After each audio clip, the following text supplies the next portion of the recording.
नमस्ते, मेरा नाम है अमित कुमार झा।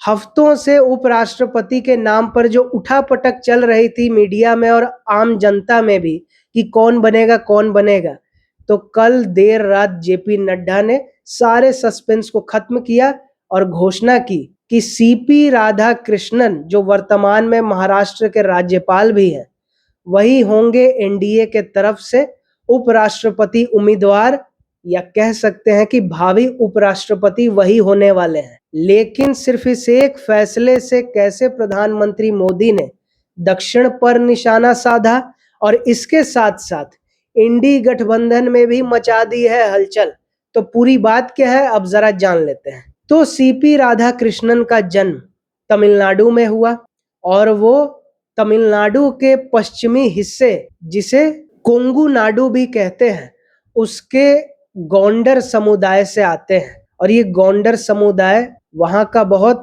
प्रभावशाली, राजनीतिक तौर पर भी आर्थिक तौर पर भी एक समुदाय है, लेकिन वो आता है ओबीसी में, तो इसका राजनीतिक पहलू भी बड़ा जबरदस्त है। और सबसे महत्वपूर्ण बात तो ये है कि सीपी राधाकृष्णन जो है वो 17 साल की उम्र से जनसंघ और आरएसएस से जुड़े रहे। मतलब 16-17 साल में लोग इंजॉय करता है, रिलैक्स करता है, उतनी कम उम्र से ही राजनीति और समाज सेवा में ये लगे हुए हैं। 50 साल से ज्यादा का राजनीतिक जीवन इनका हो चुका है, जिसमें 2 बार के ये लोकसभा के सांसद रह चुके हैं कोयम्बटूर से, और वर्तमान में जैसा कि बताया है महाराष्ट्र के राज्यपाल भी हैं।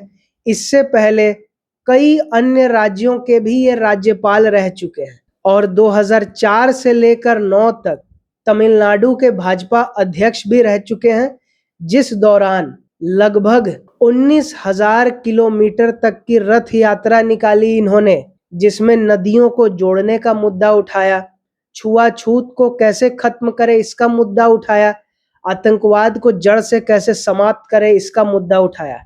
मतलब शुरू से ही 17 साल की उम्र से ही जमीन से जुड़े रहे हैं, हिंदुत्व के मुद्दे को साथ लेकर चलते हुए, लेकिन सौम्यता के साथ, आक्रामकता और भड़काऊ बने के साथ नहीं। लेकिन ये तो हो गई इनके राजनीतिक जीवन की बात। वो यूएन जनरल असेंबली और ताइवान के लिए जो भारत की ओर से प्रतिनिधि मंडल गया, उसमें भी ये शामिल रह चुके हैं। मतलब देश का इन्होंने नाम भी रोशन किया है बड़े बड़े मंचों पर विदेशों में। अब जरा जान लेते हैं कि इनको उपराष्ट्रपति उम्मीदवार आखिर बनाया क्यों गया।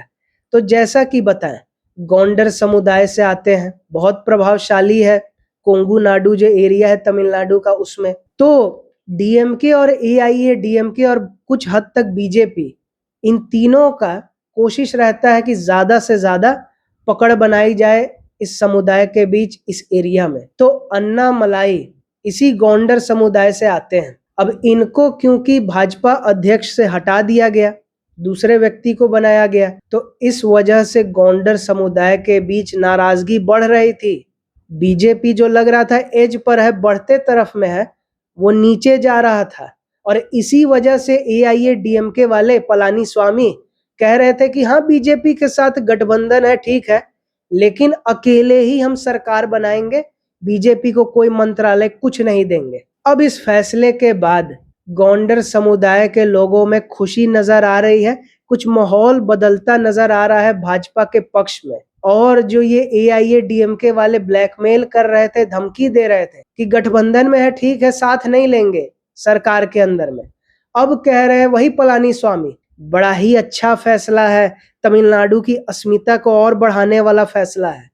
पलट गए, इस एक फैसले से एआईएडीएमके वाले पलट गए और गठबंधन जो लग रहा था हिल रहा है वो मजबूत हो गया। अन्ना मलाई के जाने से एक जो खालीपन था वो भर गया है लगभग भाजपा के अंदर में तमिलनाडु में। और सिर्फ तमिलनाडु में नहीं, इसका असर अन्य दक्षिणी राज्यों में भी देखने को मिल रहा है, क्योंकि चंद्रबाबू नायडू ने भी इस फैसले की तारीफ की है। मतलब ये अन्य दक्षिणी राज्यों में भी जा रहा है। और सिर्फ इतना ही नहीं, विपक्ष यानी कि इंडी गठबंधन में भी इस फैसले से फूट पड़ गई है, हलचल मच गई है कि संजय राउत जो उद्धव गुट के मुख्य प्रवक्ता हैं, उन्होंने इस फैसले का स्वागत किया ही अच्छा है, एक दक्षिण से एक व्यक्ति को बनाया जा रहा है। वहीं दूसरी तरफ जो तमिलनाडु की पार्टी है डीएमके, अब उसको तो लगने लगा कि गोंडर समुदाय को खींच रहा है भाजपा, जो उसका हालत खराब लग रहा था अब सुधरता हुआ नजर आ रहा है, तो भाई कैसे चलेगा। तो डीएमके के प्रवक्ता ने कहा कि सिर्फ तमिल आदमी है, इससे कोई फर्क नहीं है, भाजपा हमारे साथ बुरा करती है, तमिलनाडु के साथ बुरा करती है, हम तो देंगे ही नहीं समर्थन। मेरा समर्थन है इंडी गठबंधन का जो चेहरा होगा उसको, और किसी को नहीं। मतलब डीएमके वाले बोल तो गए, अभी आगे आगे पता चलेगा क्या खेल होता है, क्योंकि ऐसा ये गला का हड्डी है, ना निगलते बन रहा है ना उगलते।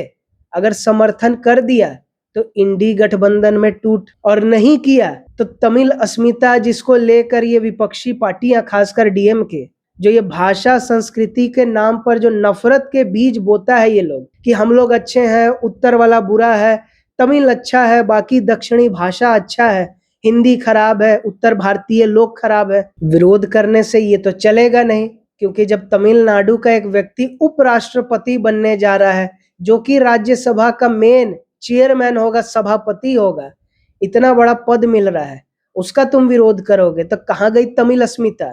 तो समर्थन में भी प्रॉब्लम, विरोध में भी प्रॉब्लम। ऐसा चाल में पीएम मोदी फंसा दिए हैं सारे विपक्ष को। असली मास्टर स्ट्रोक इसे ही कहते हैं कि ऐसा हड्डी डालो कि ना निगलते बने ना उगलते। तो बात सीधी सी यही है कि वेंकैया नायडू हो या जगदीप धनखड़, ये दोनों लोग आक्रामक रहे हैं। अब क्योंकि नायडू भाजपा आरएसएस से जुड़े रहे, इसलिए सरकार के उलट नहीं गए, लेकिन कई बार प्रधानमंत्री को बोलते हुए टोका। वहीं दूसरी तरफ क्योंकि जगदीप धनखड़ कांग्रेसी रहे, समाजवादी वाले रहे, आए भाजपा में उपराष्ट्रपति बने, तो क्योंकि वो जुड़ाव नहीं था विचारधारा से, इसलिए सरकार की आला कमान की बात से भटके, तो इस वजह से उनको पद छोड़ना पड़ गया। हालांकि सत्यपाल मलिक जैसा छीछा लेदर नहीं कराया, लेकिन इज्जत के साथ ही पद छोड़ना पड़ा। अब यहाँ क्योंकि आरएसएस जनसंघ के समय से जुड़े व्यक्ति हैं, सौम्य है, प्रधानमंत्री मोदी के खास रहे हैं, क्योंकि ये दोनों लोग आरएसएस में काफी लंबे समय तक काम करते आए हैं, तो पीएम मोदी के खास, सौम्य, तालमेल बनाकर चलने वाले लोगों से तो सरकार जो कहेगी उसी तरह से राज्यसभा चलाएंगे। तो इसलिए जो जगदीप धनखड़ में फजीहत हुई, इस बार फजीहत नहीं होगी और अच्छा से तालमेल चलेगा, बिल पास होंगे। विपक्ष कितना भी भौंके चिल्लाए, इससे अब सरकार को कोई मतलब ही नहीं है। तो दक्षिण के राज्यों के चुनाव, जो कि खासकर तमिलनाडु जो पहले आ रहा है, वो देखना बड़ा ही दिलचस्प रहेगा कि इस फैसले का कितना बड़ा असर पड़ता है, क्योंकि असर तो पड़ेगा, कितना बड़ा पड़ता है ये देखना बड़ा ही दिलचस्प रहेगा। और जैसे जैसे घटनाक्रम होगा हम आपको बताते ही जाएंगे। तो वीडियो पसंद आया तो लाइक करें, और नहीं आया तो तब तक देखें, जब तक पसंद ना आए उसके बाद लाइक करें।